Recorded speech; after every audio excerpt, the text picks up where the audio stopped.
Hi guys, today I want to show you how I make loads of compost in my tiny garden for free. It really is quite easy and simple, and the plants absolutely love compost. They thrive on it, and that's how I get big plants, big veggies. So I want to show you how easy it is, so let's get into it. So the key to composting is you need a mix of green material, which is your veggie scraps here, food scraps from the kitchen, fresh green produce. This is all your green material. So we need 50% green material and 50% brown material. So I'm going to chuck in this broccoli that is done.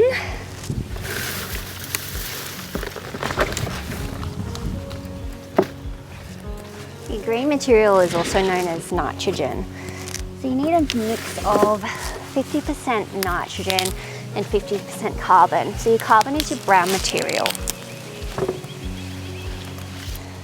Your brown material, which is these dried dead sugar snap peas, is your carbon. So you need a mix of 50-50, 50 green, 50 brown. Another good source of carbon is these dried up leaves which I collected from the neighbourhood during winter. I went around to the park and all the trees that had fallen leaves that had dried up and collected them. And then once we got home, I mowed over the top of them to break them down into these smaller leaves. So this is your carbon side of things. And when I've got too much green waste in the bin, I just throw a bunch of these leaves in. So this is completely free to go around and collect around your neighbourhood. And I just stockpile it during winter and autumn when the leaves are falling and dying.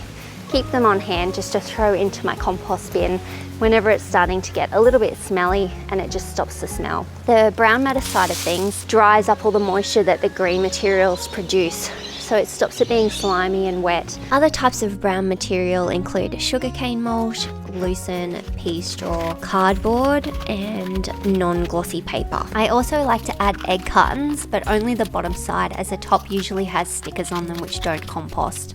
And I save all my toilet rolls too. I break or chop everything into smaller pieces so that they break down faster. So the kinds of compost bins that you can get are tumblers like this one, which I just got from the hardware store, or you can build a pallet style compost bin, which you could do quite easily and quite cheaply for free. The great thing about these bins is the tumbler action. So literally all I have to do is turn it with this handle a couple of times every few days, and that'll aerate all the material inside, help soften things up, help the brown and green materials mix through together, and it just saves me loads of time than if I had a pallet bin where I'd have to be scooping and turning manually by hand. This is so much easier. Also, the fact that these are black plastic and I sit them in the sun means they heat up really well too, which is great for breaking things down a lot faster and killing any weed seeds and things that could be in there. If you had a lot of space like Hugh Richards and Charles Dowding, then the pallet method would be worth it for the amount of compost that it would give you. But if you're like me and only have a small space to garden in, then the Tumbler composter is a great space-saving alternative. If you live in an apartment and grow veggies on a balcony, like I did at one stage, then you could get the Bokashi system, which works well. So it was time to empty this compost bin as the other one was way too full. This bin had been sitting for about 2 months, so I got my little cart that goes underneath and emptied both chambers out. I probably need 3 of these tumbler style compost bins as I fill them up so quickly. Because I am emptying them before the contents breaks down fully, I put it in the back corner garden bed underneath the grass clippings to break down further. Then I transfer it to my raised garden beds once it's ready. This larger compost bin I got off Marketplace for $50. It was a bargain. Other style compost bins are stationary compost bins, where you do a layer of green matter, then a layer of brown matter, and so on until the bin is full. Then you can start harvesting compost from the bottom of the bin, which usually has a flap that you can remove. You could also bury your food scraps in an empty part of your garden or raised beds and let it break down via the worms and microbes in the bed. I've done this a few times. Or you can get a worm farm where the worms eat your scraps and break it down into worm castings and worm tea, which is very nutrient dense for your garden, but this is a long process. I personally prefer the tumbler method, as I find turning regularly helps break down the contents quicker and is a lot easier and a lot less space in my garden than the pallet setup. Also, don't wash out your compost bin after you've emptied it, as you will be washing away all the beneficial microbes that you need to break down the material that you are adding. I like to keep a little compost container on my kitchen bench to put kitchen scraps in, and I take it down to the big compost bins every day or two.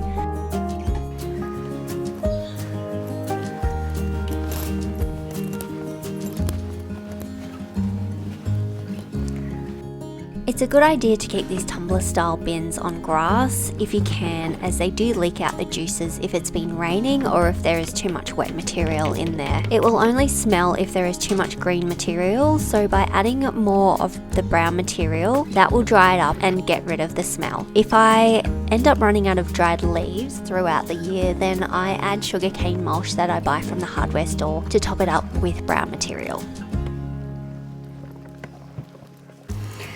So this is the gorgeous material that you get once it's all been broken down. So this took about 6 months to break down, and this has been added to my garden.